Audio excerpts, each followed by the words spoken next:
Sejam todos muito bem-vindos para mais um estudo bíblico aqui no canal Escute e Reflita. Eu sou a Lília Oliveira e esse é o José Alberto, professor aqui do canal. Hoje estamos apenas nós dois, porque os outros professores, o Elias e a Simone, tiveram um outro compromisso. Mas é uma bênção estarmos aqui. E o estudo de hoje é sobre os 7 selos do Apocalipse. É um estudo bem interessante. E antes de começar, vou pedir para o José Alberto fazer uma oração, por favor.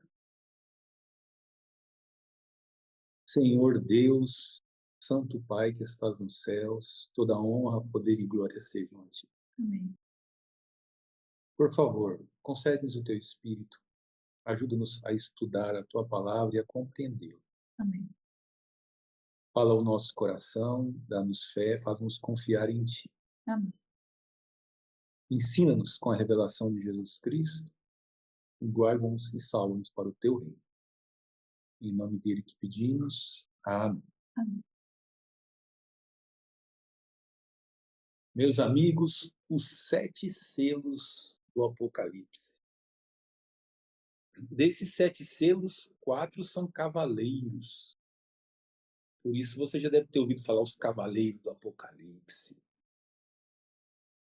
O que significam esses selos? O que significam esses cavaleiros? Que mensagem Deus traz para nós através desses selos do Apocalipse? Então, muitas pessoas raciocinam que esses cavaleiros são coisas que vão acontecer no futuro. Mas será que é isso mesmo? Se você não tiver uma boa compreensão do texto bíblico, qualquer explicação que te trouxer, você vai acabar aceitando, né? Você não tem uma base, mas o estudo que você está fazendo aqui é para ter uma base nas escrituras e te ajudar a entender. Então, se prepare, pegue a Bíblia aí para acompanhar, que hoje a gente vai estudar esses importantes selos, os 7 selos do Apocalipse. O que acontece? Esse assunto, gente, ele está no capítulo 6, tá? Cordeiro abre os selos. Mas no capítulo 5, tá? Tem a visão do livro selado com 7 selos e a visão do Cordeiro. Ou seja, no capítulo anterior, apresenta Deus sentado no trono com um rolo na mão. Sabe que os livros antigamente eram formados desses rolos, né? E esse aí estava selado com 7 selos. Vou pegar aqui ó, um papelzinho. Vou pegar um papelzinho aqui, ó. Se enrolar isso aqui, ó.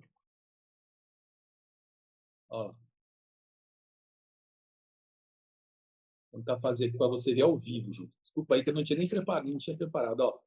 O rolinho do livro, ó. Um rolo. Agora imagina você pegar isso aqui, ó, onde está a dobrinha aqui, onde eu estou segurando para ele não voltar, e eu pegar a cera derretida de vela e dar 7 pinguinhos aqui, assim, ó. Um pinguinho, outro pinguinho, outro pinguinho, outro pinguinho, outro pinguinho. Tá? Então eu coloquei 7 proteçõezinhas e tá aqui, ó. Selado com aqueles 7 proteçõezinhas. Seriam os selos. Aí vem e destarracha um, abre um pouquinho. Destarracha outro, abre outro pouquinho. Aí destarracha o último, abre os 7 selos do Apocalipse revelados. Não sei se eu acredito ter conseguido passar para vocês a ideia, né, do livro selado com 7 selos. E quando João, no capítulo 5, vê esse livro selado com 7 selos, esse rolo, ele começa a chorar, porque ninguém foi digno de abrir, de desatar os selos para saber o conteúdo do documento. E a gente fez um estudo aqui anteriormente, vai ter que voltar aqui nos vídeos, comentou sobre esse capítulo. Então a gente já passou. E a gente chegou à seguinte conclusão, que esse livro ele tem a ver com a salvação e com a história da Terra, com o destino dos povos das nações, o destino da humanidade. Por quê? Porque João chorava ao pensar, ao ver que os selos estariam bloqueando o conteúdo do livro. E aqui mais para frente diz assim, ó, no capítulo 6, versículo 9, fala assim que eles entoavam um novo cântico dizendo: digno és de tomar o livro e de abrir os selos, falando a Jesus Cristo, tá? O Cordeiro, ele era digno de abrir, porque foste morto e com teu sangue compraste para Deus os que procedem de toda tribo, língua, povo e nação. E para o nosso Deus os constituísse reino e sacerdotes. Apocalipse capítulo 5, versículo 9 e 10. Ou seja, a morte de Jesus Cristo deu condições de abrir os selos do livro. Então, a morte de Jesus Cristo não deu condições de salvar a humanidade, de mudar o destino da humanidade para um destino de glória, em vez de um destino de perdição e morte, um destino de glória e vida? Então, a morte de Jesus Cristo é a razão que falou: calma, você não precisa chorar. Tem um cordeiro que é digno de abrir o livro. Então, aquele livro, ele tinha a ver com a salvação e com a história da humanidade. E agora vai mostrar, destarrachando um por um desses 7 selos. E quando você vai no último selo, tá? Quando você vai no sexto selo, capítulo 6, versículo meados do versículo 16 e 17, diz assim: Caí sobre nós, escondei-nos da face daquele que se assenta no trono e da ira do cordeiro, porque chegou o grande dia da ira deles, e quem é que pode suster-se? O dia da ira de Deus e do grande julgamento é o dia da volta de Jesus Cristo, o dia da consumação dos séculos. Então, o escopo dos 7 selos, ele abrange o período que vai desde a morte de Jesus Cristo, ou o início ali, né? A morte de Jesus Cristo proporcionou abrir os selos. Então, a abertura dos selos, ela começa logo após de Jesus Cristo, abrange todo o período da história humana e vai ali no final do sexto selo falando do momento em que chegou o momento da ira de Deus. Sabe que são 7 selos, né? O sétimo selo vem depois, e houve silêncio no céu por quase meia hora, falando de um silêncio, de uma harmonia, de uma paz, de uma ausência de sons no céu. Então, o que acontece? Desde a época de Jesus Cristo até o final, é o tempo que abrange esse período. Assim como as 7 igrejas, elas têm uma mensagem para a igreja daquela época, mas também tem uma mensagem falando de uma fase, todas as fases até a segunda volta de Jesus Cristo, os 7 selos também. Então, na realidade, cada selo desse, quando ele é aberto, mostra uma fase da história da igreja, da humanidade, até a segunda volta de Jesus Cristo. E a gente vai acompanhar fase por fase para descobrir o que já passou e em que fase nós estamos agora. Aí você vai se localizar no grande esquema escatológico e profético, você vai saber onde você está no tempo de Deus. Então, a resposta, assim, a pergunta: em que momento nós estamos do relógio profético, da história mundial? Quando Jesus Cristo vai voltar? Você vai dizer assim, ó, segundo Daniel 2, nós estamos nos pés da estátua, países que representam barro e outros ferros. Se for na época de Daniel 7, ó, nós estamos na época ali do chifre pequeno, do julgamento no céu. Se for no capítulo 8, em que fase nós estamos vivendo? Até 2.300 tardes e manhãs o santuário será purificado. E depois, terminando o juízo, o reino vai ser entregue aos santos. E se você for para a sequência de Daniel 10, 11 e 12 ali, em que momentos nós estamos? Nós estamos entre o versículo 44, 40 a 45, no tempo do fim. O rei do sul estará com ele, o rei do norte atacará ele com carros, cavaleiros, muitos navios entrarão em sua terra. Tá?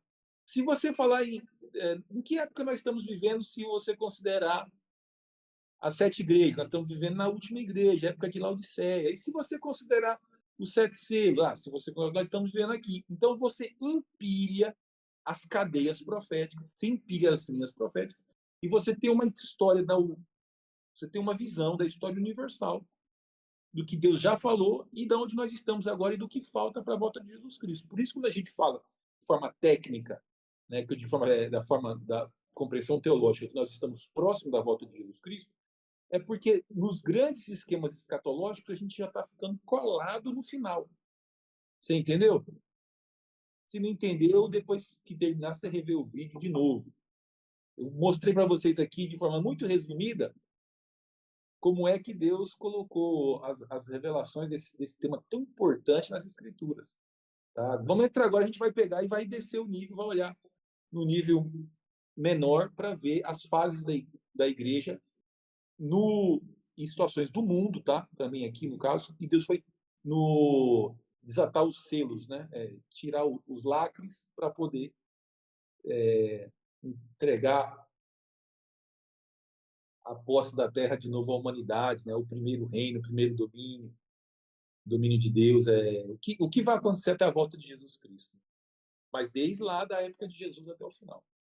Muito bom. Então, para começar, quais são as características básicas do primeiro selo? Bom, as características básicas do primeiro selo, eu vou pedir para a Lília ler Apocalipse capítulo 6, versículo 1 e 2. Vi quando o cordeiro abriu um dos 7 selos e ouvi um dos 4 seres viventes dizendo, como se fosse voz de trovão: Vem! Vi, então, e eis um cavalo branco, e o seu cavaleiro com um arco, e foi-lhe dada uma coroa, e saiu vencendo e para vencer. Então, esse cavaleiro, vestido de branco, tá? Vencendo e para vencer. E tem mais o que ele fala aqui? Foi-lhe dada Uma coroa. Então, estava vestido de branco, teve uma coroa e saiu vencendo para vencer. Quando você lê o livro, essas características aí apontam para o povo de Deus.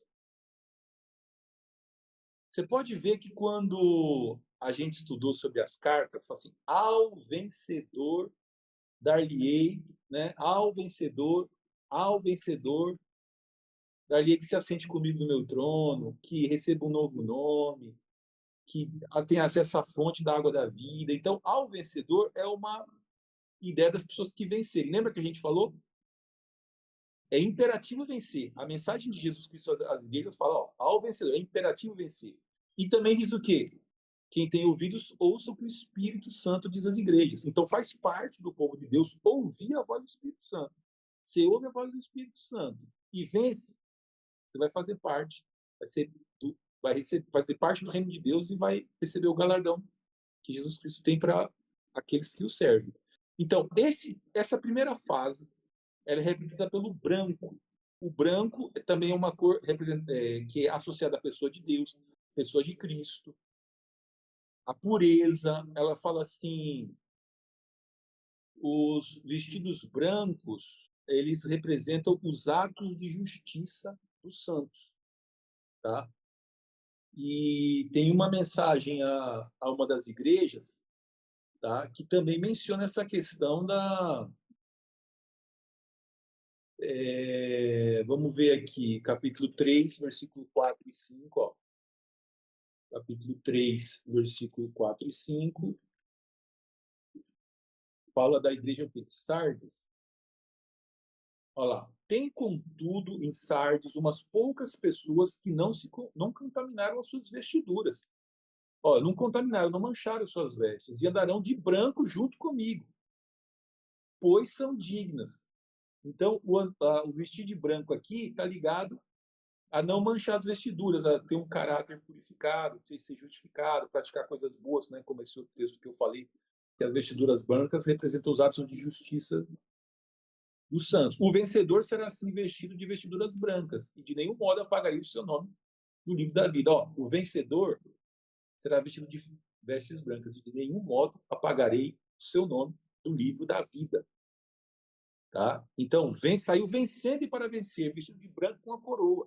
Então, essa primeira fase, que é a fase do cavalo branco, ela representa aquela fase dos apóstolos, do primeiro evangelho sendo pregado a todo mundo, de Paulo, né? Saiu vencendo para vencer, ensinando justiça, ensinando salvação, tá? Pedro, ele fez uma pregação, 3.000 se converteram, outra pregação, 5.000 se converteram, o evangelho avançando pelo mundo. Então, a primeira fase da história, ela é representada, a história da igreja, aí, ela é representada por esse cavaleiro, que saiu vencendo e para vencer, com características ligados à justiça, povo de Deus, a boas obras, recompensa de Deus, é uma cor ligada a Deus. Então, essa época coincidiria com a igreja de Éfeso, né? De acordo com a nota aqui do estudo, que eles receberam uma doutrina pura da igreja, da Bíblia, né, para pregá-la, e enfrentaram muitas lutas, mas não permitiram que a doutrina fosse imaculada.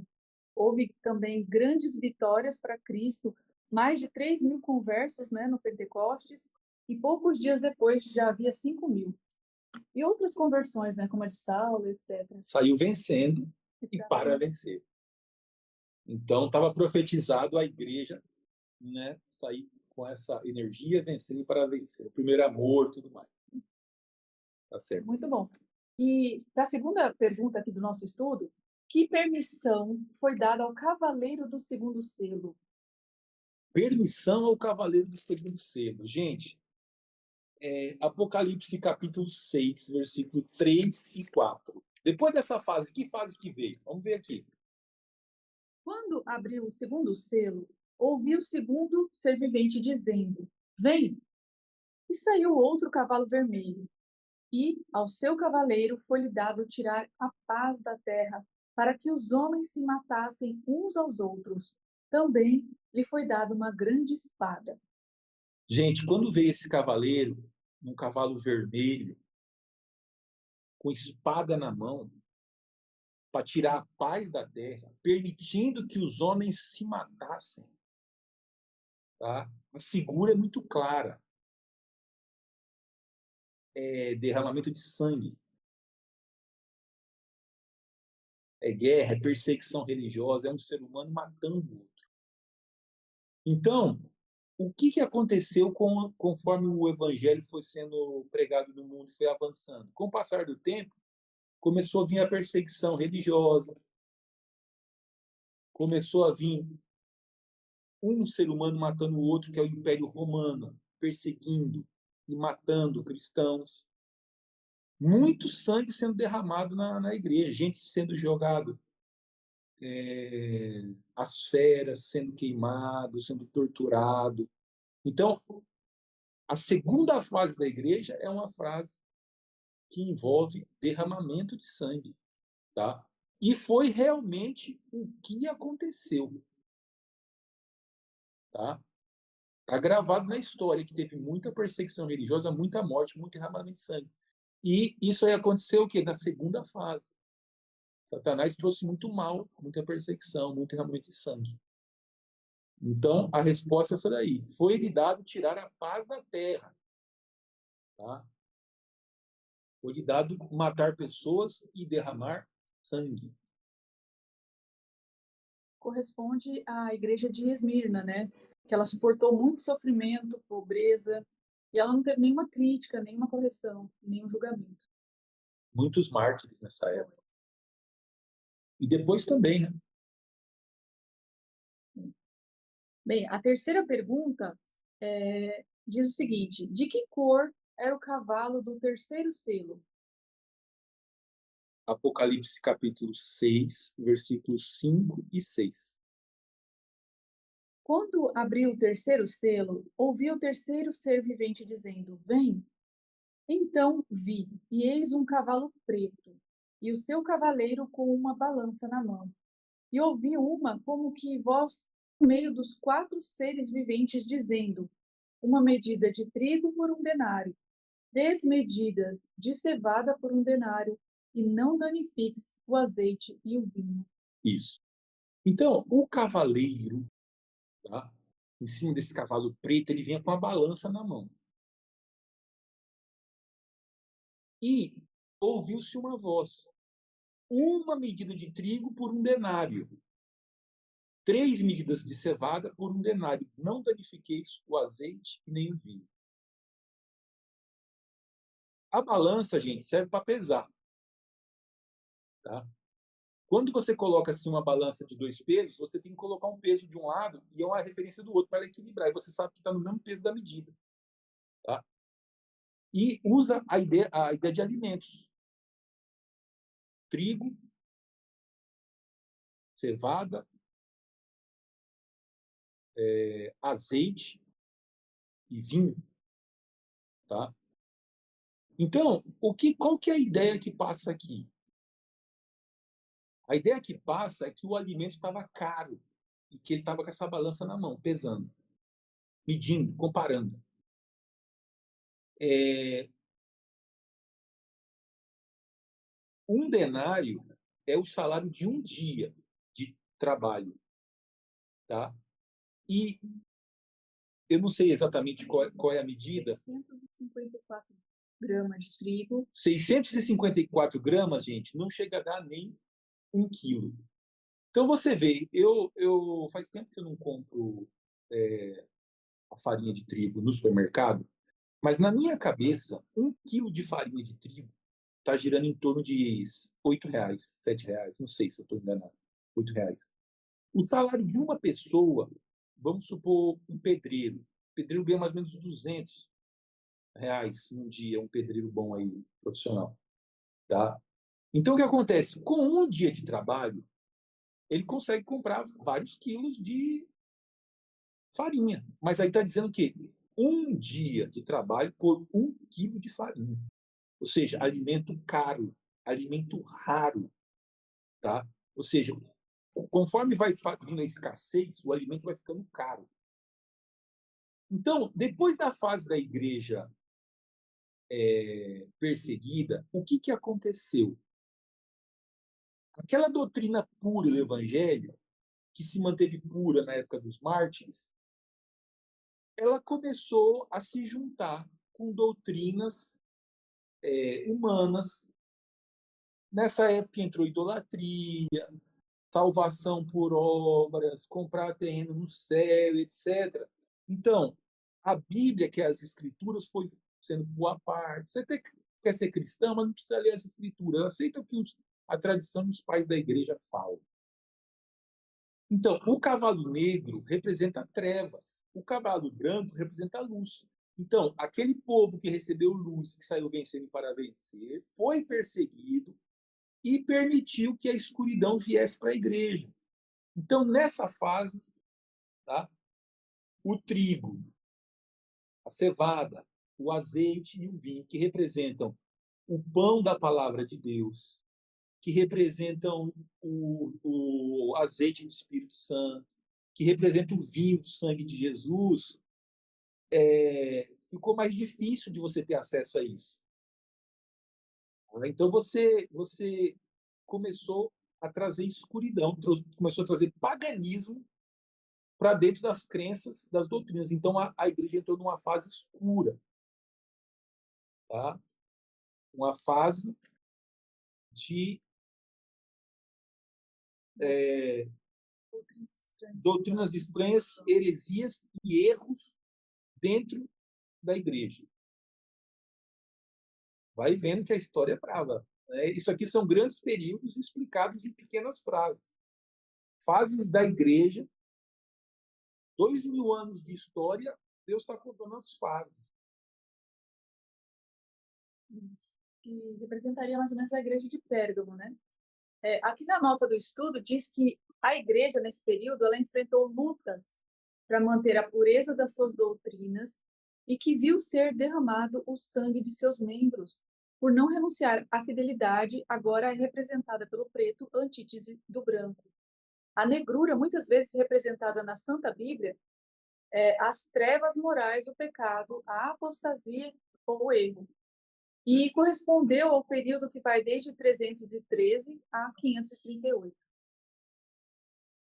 Bem, muito bom. Para a quarta pergunta, que nome tinha o cavaleiro do cavalo amarelo do quarto selo? E quem o seguia? Apocalipse, capítulo 6, versículos 7 e 8. Quando o cordeiro abriu o quarto selo, ouviu a voz do quarto ser vivente dizendo: Vem! E olhei, e eis um cavalo amarelo, e o seu cavaleiro, sendo este chamado Morte. E o inferno o estava seguindo. E foi-lhes dada autoridade sobre a quarta parte da terra para matar a espada, pela fome, pela mortandade e por meio das feras da terra.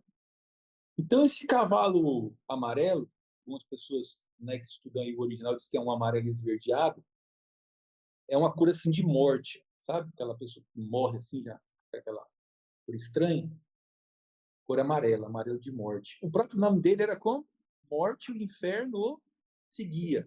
Gente, inferno é sepultura, ou seja, conforme esse cavaleiro fosse cavalgando assim, ó, que ele foi andando, aquele cavaleiro significava morte, aonde ele ia passando, as pessoas iam sendo jogadas na sepultura.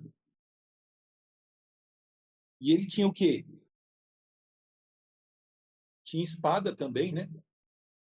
Foi-lhe dada a autoridade sobre a quarta parte da terra, ou seja, ele andou sobre uma grande parte da terra e matou a espada, perseguição religiosa. Lembra o segundo selo do sangue? Matou a espada, matou pela fome, ó, fome, ausência da palavra de Deus. E com mortandade, ou seja, e matou com mortandade. E com as feras da terra. Feras, animais bravios que representam os cães, né? Lembra? Fora ficarão os cães. Quem não herdará o céu? Os impuros, os idólatras, os avarentos, os sodomitas. Tem uma lista das pessoas que não herdarão o céu. Fora ficarão os cães, está escrito lá. Pessoas que gostam de brigar, que gostam de perseguir, que gostam de matar os outros, etc. Aqui fala por meio de feras da terra. Então, esse quarto cavaleiro, ele junta esse aspecto da espada que mata, ele junta o aspecto da fome, a ausência da palavra de Deus, ele fala de mortandades e feras da terra. Então, a extensão é uma extensão grande. A quarta, 25% da terra, a quarta parte da terra foi impactado por esse cavaleiro aqui. Que, isso, que conforme ele vai caminhando, ele vai matando. Vocês já viram indústria, pessoal, que vem aquela esteira assim, que você vai jogando as coisas, vai colocando aquele negócio, etc. O evangelho, né, aquilo que se dizia igreja cristã, que saiu vencendo e para vencer, que foi perseguida, que permitiu vir a ausência da palavra de Deus, abandonar as doutrinas, aquilo ali virou uma fábrica de mandar gente para o inferno. A igreja medieval, com aquele sistema todo lá de heresias, de mentiras, de falsidade, era uma indústria de mandar a gente para o inferno. O cavaleiro era a morte e a sepultura o seguia. Então, muita gente da era medieval não vai estar no reino de Deus. É uma pena, é com tristeza no coração que a gente fala isso. Mas Jesus Cristo fala assim, ó, a época medieval mandou muita gente para o inferno, muita gente, muita. É o cavaleiro, horrível. Me passou pela mente aqui, essa com a mortandade por meio das feras da terra, não seria uma alusão a aquelas mortes que eram cristãos colocados no Coliseu, né, colocados Nas para morrer arenas, nas estacas queimadas, que vinha né? aqueles leões e trucidavam aqueles cristãos. Pode ser, né? Sim, sim, é porque na época da igreja medieval, eles usaram todos os elementos do segundo cavaleiro, que é o cavaleiro vermelho, do cavaleiro preto, que fala da fome, e do próprio cavalo amarelo, que é uma evolução, que usou os primeiros elementos da perseguição, da ausência da palavra de Deus, e a coisa foi ganhando vulto e cresceu, entendeu? Então vai progredindo a coisa ruim. Se Deus não tivesse entrado na história da igreja, através da ação da reforma protestante, para falar assim, abandone os erros, vamos pegar as palavras de Deus aqui, vamos reescrever a palavra, fazer cópias da palavra, vamos... Não sei se vocês sabem, vocês que assistem o nosso curso aqui, assistem os nossos sermões, aos nossos estudos, vocês sabem que o Gutenberg ele inventou a imprensa, que é o quê? Ao invés de você escrever uma página à mão, você montava ela numa máquina e depois fazia assim, ó, batia aquela página inteira em cima de uma folha de papel. Plá, você trocava a folha, plá, trocava a folha. Plá. Então, o que acontece? A imprensa é uma tecnologia que aumentou demais a possibilidade de fazer cópias de documentos. E o primeiro livro que foi a ser passado nessa imprensa é a Bíblia Sagrada. Deus providenciou para que a Bíblia Sagrada fossem feitas e multiplicadas aos milhões. E com as escrituras, reverteu a ação desses três cavaleiros que trouxeram sangue, escuridão e morte espiritual. De forma que hoje as pessoas continuam se perdendo, mas não é por falta de escrituras sagradas. Hoje, se você liga no YouTube aí no canal Escute e Reflita, tem um casal aqui do Mato Grosso do Sul que está explicando o evangelho, e o evangelho está sendo pregado. Hoje você só não acredita e não aceita e não conhece as escrituras se você não quiser. Ah, mas tem muita gente ensinando heresia, tem muito falso ensinamento. Tem, mas hoje, com a riqueza dos conteúdos, se você tiver um pouco de paciência, você pesquisar, logo, logo você está com a verdade aí. Naquela época, meu amigo, você encontrar uma Bíblia era coisa rara e cara. Tá? Tinha não. E sabe como era a pregação? O líder da igreja pregava de costa. E a Bíblia só era em latim, ninguém entendia nada do que ele estava falando. E aí eles começavam a pregar mentira para o povo, pregar o que quisesse para manter as pessoas na escravidão espiritual e no cabresto. Tá? As pessoas iam lá, levavam seus dinheiros e tudo e saíam com fome espiritual. Eles não ensinavam a verdade. É triste de falar isso, mas eu estou explicando aqui, são as fases da igreja pela lente de Jesus Cristo, tá? Que é a revelação do Apocalipse, que vai revelar aos seus servos as coisas que em breve devem acontecer. Nós estamos passando pelas fases da igreja. Então, são grandes fases, período de 300, 400, 500 anos, em 2, 3 versículos. Sintetiza toda aquela fase. Aqui na nota do estudo está dizendo que corresponde ao período que vai desde 538, quando entra a vigência do decreto de Justiniano, até 1517, o começo da Reforma. E as doutrinas puras, elas são pisoteadas cada vez mais e os cristãos paganizados perseguem implacavelmente o pequeno remanescente fiel à doutrina bíblica. Então, você imagina, enquanto se tinha o conhecimento de Jesus Cristo, você tinha salvação. Agora, quando começou a ensinar assim, ó, fala com São Jorge, fala com São Bartolomeu, fala com São não sei o quê, tal.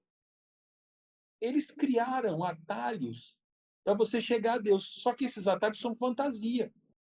Então você ia para a igreja, em vez de falar com Jesus Cristo, você ia falar com o líder da igreja, você ia falar com São esse, São aquilo, São aquilo outro. Eles inventaram os santos até perder a conta. Aí chegou uma época que ficou tanto número de santos, falei, agora achei de todos os santos. Vai, todos os santos estão aqui.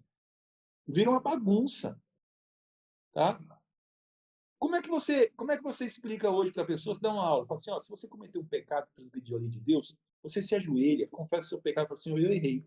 O teu mandamento manda não se ajoelhar perante imagem de escultura, mas eu me ajoelhei perante a imagem de escultura. O teu mandamento fala assim, não transgredir o sábado. Lembra-te do sábado para o santificar, mas eu fiz uma coisa que não é coerente com o teu santo dia. Por favor, me perdoe em nome de Jesus Cristo. Na sua casa mesmo, você faz esse perdão, você sai justificado, perdoado por Deus. Antigamente não, você ia lá, chegava numa salinha, o que foi que você fez? Aí fala assim, eu fiz esse pecado, eu fiz esse pecado. Em vez de falar para Deus, falar para uma pessoa. Aí a pessoa diz assim, vai e reza, reza. Quando orares, não usei de vã repetições. Isso na Bíblia não fala disso. Vai e reza tantas vezes isso aqui e o seu problema está resolvido. Não se arrependia, não pedia perdão, nada. Aí saía, pensando que estava salvo, mas ia sair e ficava perdido. Por isso é que o cavaleiro chamava a morte e a sepultura seguia a fase de uma época que a igreja se corrompeu e ela ensinava o paganismo. E o paganismo não tinha virtude de abrir a porta do céu para as pessoas, porque não falava de Cristo nem nada. Muito bom. E aqui a quinta pergunta diz: quando se abriu o quinto selo, que viu São João debaixo do altar? Que lhes foi dado? Apocalipse capítulo 6, de 9 a 11. Quando se abriu o quinto selo, vi debaixo do altar as almas daqueles que tinham sido mortos por causa da palavra de Deus e por causa do testemunho que sustentavam. Clamaram em grande voz, dizendo: Até quando, ó soberano Senhor, santo e verdadeiro, não julgas, nem vingas o nosso sangue dos que habitam sobre a terra?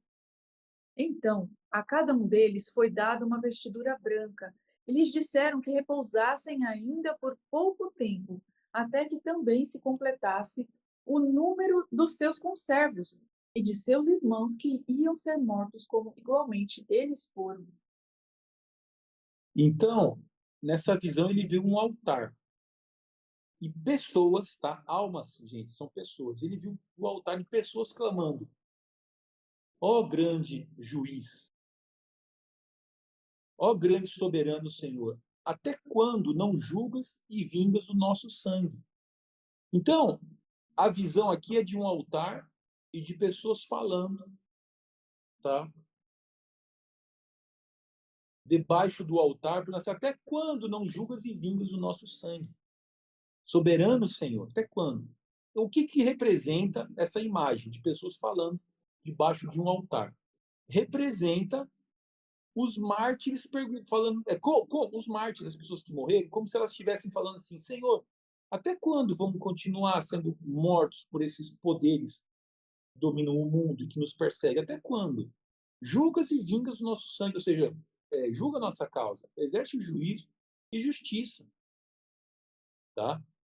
Então, gente, essa imagem do altar, se você olhar pela Bíblia, você vai lembrar do altar aonde aconteciam os sacrifícios, os sangues eram derramados. A palavra alma, tá? Ela não significa fantasma, ela significa pessoas. Pessoas relacionadas ao altar, onde se derramava sangue, onde era feito sacrifício, né? Tem até um texto de Romanos que fala assim, nós somos como ovelhas entregues para o matador.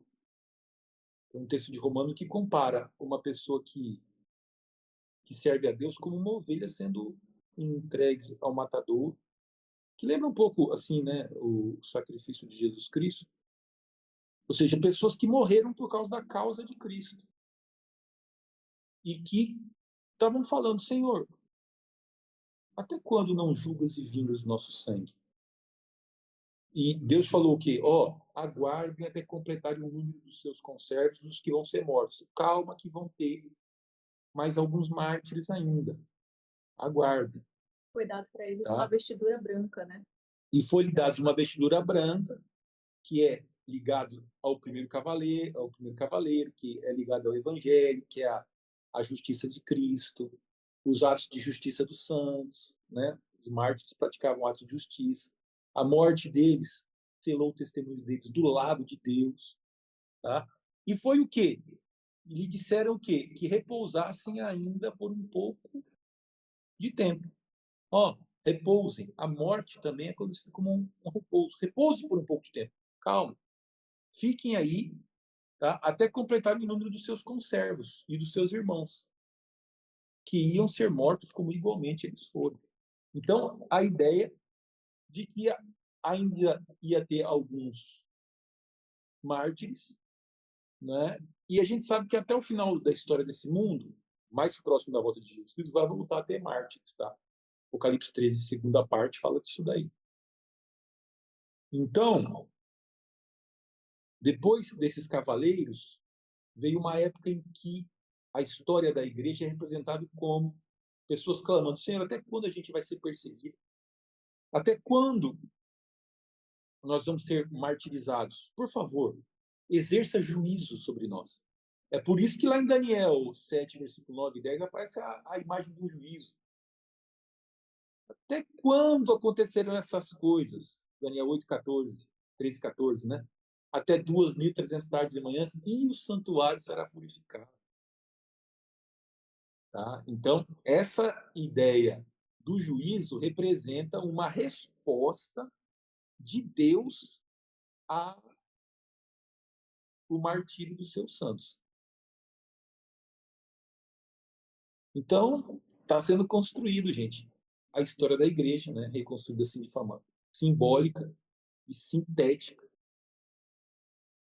novamente. E tem um texto lá, lembrei agora, se a Lília ia falar, que quando Deus foi falar com Caim, Deus falou assim: o sangue do teu irmão clama a mim. Então, na passagem de Abel e de Caim e de Deus, Deus usa o derramamento do sangue, ou seja, a violência, como se quem sofresse a violência estivesse clamando, ou seja, aquela pessoa que morreu é como se estivesse clamando a Deus: ó, eu não posso fazer nada, mas vê por mim. Então, Deus vai falar com Caim e diz: o sangue do teu irmão clama. Ou seja, aquele sacrifício, Deus percebeu e agora ele foi tomar satisfação com Caim. Tá? Então, o Apocalipse aqui, quando fala almas clamando debaixo do altar, ele está falando o quê? Da ideia dos mártires que morreram e estão falando a Deus: Senhor, até quando não julgas sem vingas o nosso sangue? Uma expressão, né, da linguagem, figura de linguagem, parecido com a que Deus usa lá quando fala do sangue de Abel em relação ao assassinato que ele tinha sofrido nas mãos de Caim. Agora, como é que Satanás explica esse texto aqui? Como é que é a heresia? Ele diz assim: olha, lá no céu tem um altar e tem milhões de almas clamando a Deus lá. São espíritos desencarnados. Não tem nada a ver, entendeu? Essa explicação que eu estou dando agora não é bíblica. É uma explicação a gosto da pessoa. Tá? Mas os vivos sabem que hão de morrer, os mortos não sabem coisa alguma. Não há louvor e nem recordação de ti após a morte. Quem te dará louvor? Os mortos não louvam. Ah, sim, Deus não é Deus de mortos, e sim de vivos. Ele é Deus de Abraão, de Isaac e Jacó, mas disse Cristo em relação à ressurreição. Tá? Então, com a ressurreição, as pessoas vão voltar à existência. Então, esse texto aqui, usado para dizer que as almas das pessoas que morrem vão para o céu e ficam debaixo do altar lá, é uma interpretação ruim, não é correta não, entendeu? Isso é para pregar vida após a morte, vida inerente sem Deus, etc. Deus falou: alma que pecar, essa morrerá. Né? Então, o texto do Apocalipse ele tem que ser, esse aqui tem que entender dentro do simbolismo, dentro das fases da história da igreja. Esse texto aqui não foi escrito para poder ensinar ninguém que a alma é imortal, não, ou é fantasma, entendeu? Isso aí é o conceito grego, isso aí é outro tipo de coisa. Eu estou falando esse alerta aí porque um dos enganos que ficou na igreja cristã na época do cavalo preto, que é a escuridão espiritual, e na época do cavalo amarelo, é a ideia da imortalidade da alma. É uma daquelas heresias do passado que permaneceu na igreja até hoje. Lógico, né? Pega quem quer, né? Mas a verdade, hoje ela está fácil acesso. E eu vou ler aqui a nota dessa pergunta, que diz que no altar de bronze do santuário do Antigo Testamento se ofereciam sacrifícios de animais. O sacrifício, ele era queimado e o sangue, ele era derramado na base do altar. A vida ou a alma está no sangue, de acordo com Levíticos 17:11, que a gente pode ler. Porque a vida da carne está no sangue. Eu vou lá tenho dado sobre o altar, para fazer expiação pela vossa alma, porque é o sangue que fará expiação em virtude da vida. Então, gente, quando a pessoa pecava, ela devia para com Deus, estava devendo. Quando ela apresentava o sangue, ela ficava quites, ela pagava o pecado com sangue. O sangue era concedido em virtude da vida, ou seja, o sangue derramado significa que uma vida tinha sido extinta, tá? É isso. Então, todo o sistema tipológico do santuário era apresentado vidas para poder satisfazer os requisitos da lei, ou seja, pecou, tem que morrer. Aí a vida era apresentada. E Jesus Cristo morreu em nosso lugar. Tá? Agora você pega um texto desse aí e interpreta que você não pode doar sangue para o seu semelhante, que você não pode doar sangue. Aí as pessoas pegam um texto bíblico que faz daquela, cria um negócio assim e dá outra explicação. Não é, isso aí é a utilização do sangue dentro do contexto cerimonial, ele simbolizava pagamento, a vida sendo entregue. O sangue, olha o sangue aqui, ó, a pessoa perdeu a vida, então foi expiado o pecado. Então, voltando, o símbolo, é claro, né, fica claro que o sangue, então, dos mártires, do pequeno remanescente fiel que não aceitou a paganização doutrinal, é derramado como um sacrifício ao pé do altar. Esse sangue, ele simbolicamente clama a Deus como o fez o sangue de Abel, que foi morto pelo seu irmão. As vestiduras brancas, elas simbolizam a dignidade que lhes confere a justiça de Cristo. Mas, embora tivessem ganho a vitória em Cristo, eles deviam descansar na tumba um pouco de tempo até que Jesus venha e lhes dê a recompensa.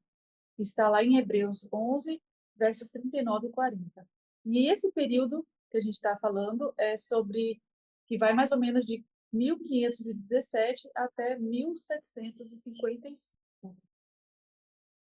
Muito bem. Agora, o fim se aproxima, né? A questão aqui do estudo. Nós estamos andando nas fases da igreja e estamos chegando mais próximo da nossa. Né? Então, o sexto selo, ele culmina com a segunda vinda de Cristo. Por isso, nós podemos adequadamente chamá-lo de o tempo do fim. Então, para a sexta pergunta, quais são os 4 acontecimentos que dão abertura ao sexto selo, ou tempo do fim? Apocalipse capítulo 6, versículo 12 até o versículo 13. Vi quando o cordeiro abriu o sexto selo e sobreveio um grande terremoto. O sol se tornou negro como um saco de crina, a lua toda como sangue, e as estrelas do céu caíram pela terra, como a figueira, quando abalada por forte vento, deixa cair os seus figos verdes. Então, gente, depois da Reforma Protestante, quando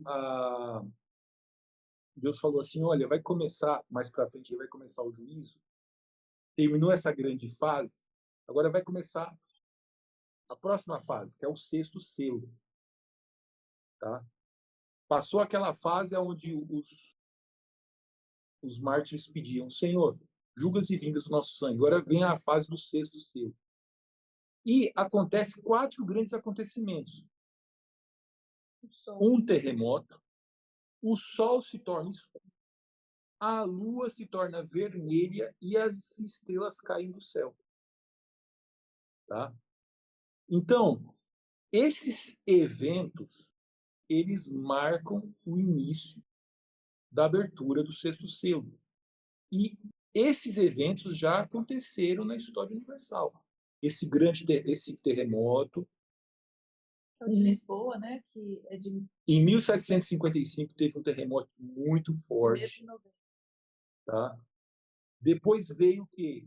Em 19 de maio de 1780, um dia, quando estava pela manhã, assim, 8, 9 horas, o sol apagou, ficou escuro, passou o dia todo escuro, e só voltou a ficar normal no dia seguinte. Então já aconteceu o dia escuro. E a lua se tornou como sangue. A lua ficou vermelhinha como sangue. Aí, gente, passou 53 anos e teve um dia em que aconteceu a queda das estrelas. O sol mal tinha se posto, o céu começou a cair estrelas. E cair estrelas aos milhares. Esses meteorinhos que a gente vê assim, não caiu um só, não. O céu, de horizonte a horizonte, cravando eles assim. Ó. Desde que começou a noite, passou a noite inteira até o outro dia, quando o dia começou a amanhecer. Não teve nenhum momento em todas as horas da noite, em que não tivesse milhões desses negocinhos acontecendo. Tá? Então foram sinais no Sol, na Lua, na Terra, no Sol, na Lua e nas estrelas. Tá? O terremoto é na Terra, no Sol, na Lua e nas estrelas, que marcou que a gente estava entrando no sexto período, que representa o sexto selo. São características físicas que aconteceram na Terra, que puderam ser vistos a olho nu. Então, isso aqui não é coisa que ainda vai acontecer, não. Isso aí já aconteceu. Então, nós estamos falando o quê? O sexto selo ele começou em 1755, ou próximo disso. Porque quando abriu o sexto selo, já começou a acontecer isso daí, tá? E depois você pode procurar isso que a gente está falando na enciclopédia, digita aí, dia escuro, aí você vai ver. Queda de estrelas, o dia que caiu estrelas, tá? 13 de novembro de 1833. Isso. Então você pode ver que a gente já está há muitos anos da abertura do sexto selo, tá? E o sexto selo termina com a volta de Jesus Cristo. Então, de acordo com os selos do Apocalipse, nós estamos vivendo um sexto selo. Já estamos no final. E já estamos bastante tempo, porque faz as contas comigo aqui. Se o último aconteceu em 1833, 1933, 2033. 2033 completa 200 anos do segundo selo. É porque esses selos, gente, são períodos que representam séculos, né? Mas já estamos no fim, tá? Estamos no fim desse período. Estamos se aproximando. Vai terminar com a volta de Jesus Cristo. Para a sétima pergunta aqui, por que razão os infiéis rogarão desesperadamente as rochas e as montanhas que caiam sobre eles? Apocalipse 6, versículo 14 até o 17. E o céu recolheu-se como um pergaminho quando se enrola. Então todos os montes e ilhas foram movidos do seu lugar. Os reis da terra, os grandes, os comandantes, os ricos, os poderosos, e todo escravo e todo livre se esconderam nas cavernas e nos penhascos dos montes, e disseram aos montes e aos rochedos: Caí sobre nós e escondei-nos da face daquele que se assenta no trono e da ira do Cordeiro, porque chegou o grande dia da ira deles. E quem é que, quem é que pode suster-se? Então, gente, está muito claro. O sexto selo começa com o terremoto, passa pelo sol escurecendo, passa pela lua como sangue e cai das estrelas. E termina onde? Na segunda volta de Cristo, com as pessoas que rejeitaram a graça de Cristo não podendo olhar para ele. São os perdidos, não podem ver Cristo. E aí eles se escondem, correm, né, escondendo-nos da face daquele que está sobre as nuvens, da ira do Cordeiro. Ou seja, Deus está irado porque pessoas perseguiram seus santos, rejeitaram sua graça e preferiram o mal. E com o mal, a tristeza, a dor e o sofrimento. E aí vem Jesus Cristo para estourar o cativeiro e acabar com essa imundícia. Tá? Então, como fala em outros trechos das Escrituras, né? Vão se prantear, vão chorar amargamente. Ah, a gente não aceitou a salvação, a gente não quis Deus. Vão enxergar Deus não como um amigo que está chegando para salvar, mas vão enxergar Deus como fosse um inimigo. Porque, na realidade, eles estavam lutando contra Deus. E aqui fala o quê? Fala grandes, reis, poderosos, ricos e tal. Então, as lideranças mundiais também são anti-Deus. Tá? É um negócio meio estranho, mas o último governo da Terra é inimigo de Jesus Cristo. Por isso é que Deus fala lá em Apocalipse 3, não receba a marca da besta da autoridade, dessa sua forma. Não aceita a autoridade do último grande governo que vai vir sobre esse mundo aqui. Porque ele é anti-mim e todos os que me negarem vão ser destruídos. Então, ao mesmo tempo que Deus fala que a gente tem que ser submissos ao governo, fala assim, olha, você não deve ser submisso ao governo do anticristo, que é o último governo que vai reinar sobre a terra. E não aceite em sua testa ou sobre sua mão o sinal, a marca da besta. Tá? Só estou juntando outros conhecimentos lá para frente para você ver o que vai acontecer aqui dentro do texto seu. E a nota que tem aqui nessa pergunta é que, diante da segunda vinda de Cristo, aqueles que se ampararam na graça salvadora receberão a vida eterna. Aqueles que recusaram a salvação em Cristo terão de enfrentar as circunstâncias. Jesus disse: Porquanto Deus enviou o seu Filho ao mundo, não para que julgasse o mundo, mas para que o mundo fosse salvo por ele. Quem nele crê não é julgado. O que não crê já está julgado, porquanto não crê no nome do unigênito Filho de Deus. Está em São João 3, 17 a 18. E a nossa próxima pergunta Que outros sinais nos ajudarão a distinguir em que altura do tempo do fim nos encontramos? Então, gente, como que você pode enriquecer a sua visão sobre os sinais dos fins, sobre o diagrama, né, o calendário profético de Deus? Como você pode fazer isso? Estudando as escrituras e as outras linhas proféticas. Os 7 selos é uma linha profética que mostra coisas que iam acontecer no mundo até a segunda volta de Cristo. Mas as outras linhas proféticas também mostram isso. Então você empilha de forma que a sua visão vai ficando mais rica. Capítulo 24 de Mateus, os discípulos perguntaram, mestre, que sinal haverá da tua vida e dos acontecimentos da consumação do século? Jesus falou para eles, olha, uma coisa muito importante que vocês precisam saber. O dia e a hora ninguém sabe, mas haverão sinais, haverão falsos cristos e falsos profetas, Guerras. tá? Haverão guerras, calamidades, mas ainda não é o fim. Mas você tem que perseverar até o fim, que vai demorar um pouco, vocês precisam perseverar. Precisam manter vigilantes, porque você não sabe a hora que vai vir o ladrão. Se você dormir, ele vem e arromba a sua casa. Então, você também não sabe a hora que Jesus vai voltar. Então, você tem que permanecer sempre atento, sempre alerta.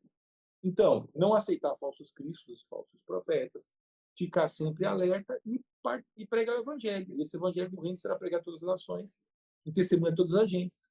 Então, virá um fim. Então, esse mundo aqui, ele vai terminar no auge de pregação do evangelho. A auge da pregação do evangelho vai acontecer em combate com as forças da imagem da besta e da sua imagem.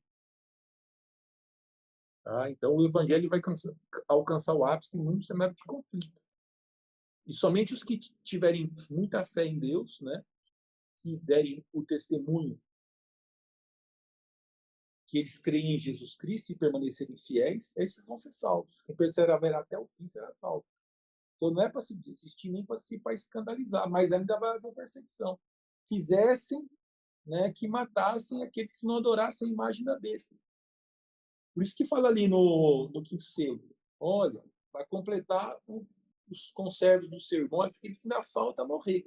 E lá no final do Apocalipse 13 fala que ainda vai ter alguns mártires agora no final dos tempos. Tem martírio ainda. Então a gente está vivendo numa época que a gente está podendo aceitar e pregar o evangelho, mas o cenário vai mudar e o tempo vai fechar. E esse mundo aqui, ele ainda vai ver coisas ruins e o povo de Deus ainda vai ver perseguição. Essa é a revelação de Jesus Cristo. Não é para escandalizar ninguém, mas para você saber que vai acontecer. Então, além dos sinais descritos em Mateus 24, né, guerras, fomes, epidemias, são sinais que antecedem a volta de Jesus Cristo, o último sinal seria a pregação do evangelho em todo o mundo. Então, Jesus volta. E a nona pergunta, antes de abrir-se o sétimo selo, ou a segunda vinda de Cristo, Jesus ele interrompe a profecia e dedica todo o capítulo 7 para explicar-nos quem são os que serão salvos. Que farão os anjos nas frontes dos servos de Deus? Apocalipse 7, versículo 2 e 3. Vi outro anjo que subia do nascente do sol, tendo o selo do Deus vivo, e clamou em grande voz aos 4 anjos, aqueles aos quais fora dado fazer dano à terra e ao mar, dizendo: Não danifiqueis nem a terra, nem o mar, nem as árvores, até selarmos na fronte os servos do nosso Deus. Então, o que acontece? Enquanto Deus está selando, enquanto Deus está marcando, enquanto Deus está salvando, os anjos estão segurando os ventos, que representam guerras, descontroles sociais, tumultos, terremotos, maremotos, tempestades, etc. Tá? Então, o que acontece? Era para ter mais terremoto, era para ter mais coisa ruim do mundo, mas Deus está segurando enquanto o evangelho está sendo pregado, dando a entender de que mais para frente a coisa vai ficar cada vez pior. Então você imagina você segurando uma coisa assim, ó, de vez em quando solta um lado, sabe? De pouco em pouco. Então vem o que? Uma catástrofe no Rio Grande do Sul, uma queimada, um terremoto lá, tá? De vez em quando solta um pouco, mas Deus está segurando.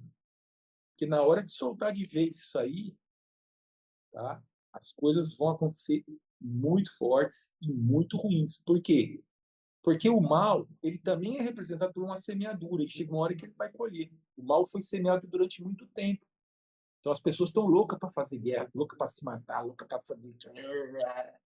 Né? Às vezes no trânsito aí uma pessoa para brigar com a outra. Ou seja, se deixar, aquela maldade que foi plantada dentro do coração dela vai transbordar. E Deus está segurando. Mas vai chegar uma hora que Deus vai falar assim: não me quiseram, eu preciso terminar a história. Quem é de quem? Quem é de Deus vai ficar para cá e esse o Espírito Santo vai proteger e salvar. Agora, quem não for de Deus, ele vai soltar, vai fazer o que quer. E isso vai representar muita coisa ruim, né? Como fosse um cavalo amarelo ali. Um cavalo amarelo, cavaleiro. Vai chamar a morte e a sepultura o segue. Vai acontecer uns desastres, assim, um negócio bem, bem ruins. E aqui, ele fala o quê? Que ele está segurando os ventos e muitas pessoas vão ser seladas e marcadas. E ele vê 144 mil e depois, no versículo 9, ele viu uma grande multidão. Então, enquanto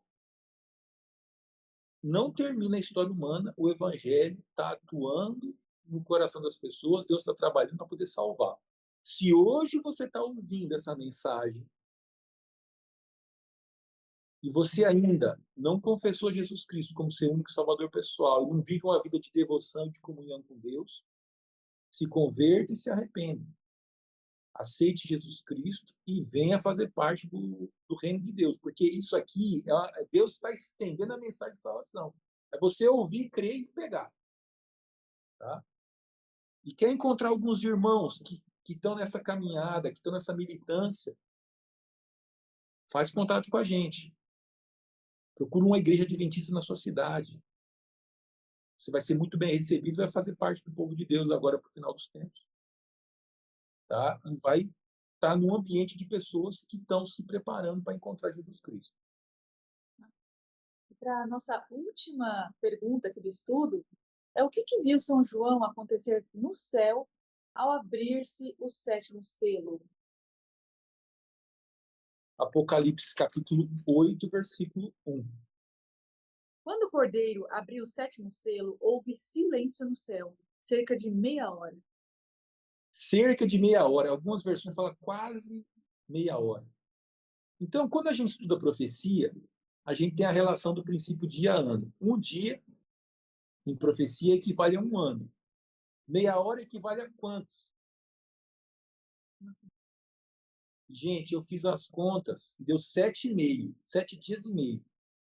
Mas Deus não diz assim, aqui não diz assim, houve silêncio do céu durante meia hora. Não, não fala meia hora, fala quase meia hora. Então, esse meia hora, usando o princípio dia-ano de interpretação profética, ele representa 7 dias, que é uma semana. Isso faz a gente entender que é uma forma de explicar, né, gente? Que essa meia hora, essa semana, é a volta de Jesus Cristo, que o céu vai ficar silencioso enquanto ele vem buscar os que são dele. Que ele vai vir com os anjos. Então, a volta de Cristo vai demorar mais ou menos uma semana. Espetacular, hein? Houve silêncio no céu por quase meia hora. Depois, falar, o sexto selo não termina com a volta de Jesus Cristo. Houve silêncio no céu durante meia hora. Jesus Cristo vindo buscar o povo dele. Aí apresenta o quê? Os 144 mil e a grande multidão que foram salvas. Porque quando a gente chegar no céu, aí o louvor vai voltar de novo, né? Algumas pessoas dizem que esse silêncio no céu, ele representa um estado de harmonia universal, que é quando Deus vai restabelecer seu reino e tal, né? E a agitação do mal vai cessar. Mas por quase meia hora? Aí não, né? Porque a harmonia a partir da volta de Jesus Cristo é a harmonia mais longa, né? Durante o milênio e daí para frente para a eternidade. Então, esse meia hora jogando para uma semana, eu gosto dessa interpretação, então eu acho legal. As pessoas vão ter a oportunidade de guardar o sábado, né? Sim. Então, se você está assistindo esse estudo, escreve aí nos comentários. Você já tinha ouvido falar desse princípio, cada dia para um ano? né? Por exemplo, 42 meses, 1.260 anos, porque esses 42 meses vezes 30 dá 1.260 dias. Cada dia para um ano, você faz a conversão, 1.260 anos. Esses 42 meses, um tempo, dois tempos e metade de um tempo, que são 3 anos e meio, né? O 1.260 dias são passagens proféticas que se referem ao mesmo período, mas de forma diferente. A gente já fez estudo, tá? Faz a maratonagem aí dos nossos estudos que você vai entender tudo isso daí. Mas eu estou aplicando esse princípio de ano, um dia equivalendo a um ano, meia hora equivale a quantos dias? Quase meia hora. Meia hora dá 7 dias e meio, mas é quase meia hora, é 7 dias. É o período que vai haver silêncio no céu, uma semana. Você vê que Deus está falando tudo isso daí, né? Na forma simbólica do livro do Apocalipse. E a decisão? A decisão, gente, é um convite para todos nós. Creio que Jesus Cristo logo voltará para buscar-me e dar-me a vida eterna. Por isso, decido, pela graça de Deus, estudar diariamente as Santas Escrituras, respeitar seus ensinos e preparar-me para receber Jesus em paz. De forma que, quando ele apontar nas nuvens, você vai falar assim: esse é o Deus que eu esperava e que eu aguardava. Ele veio para me salvar. E eu vou me alegrar, eu vou me exultar, eu vou me transbordar de alegria nele. Tá? Então, quando Jesus Cristo voltar, vier com Deus e seus anjos, você vai ficar com muita alegria. Enquanto muita gente vai se esconder, não vai querer nada, ver que estava lutando contra Deus, outras pessoas vão ficar com muita alegria. Então, você está sendo convidado. Um apelo de Deus ao seu coração.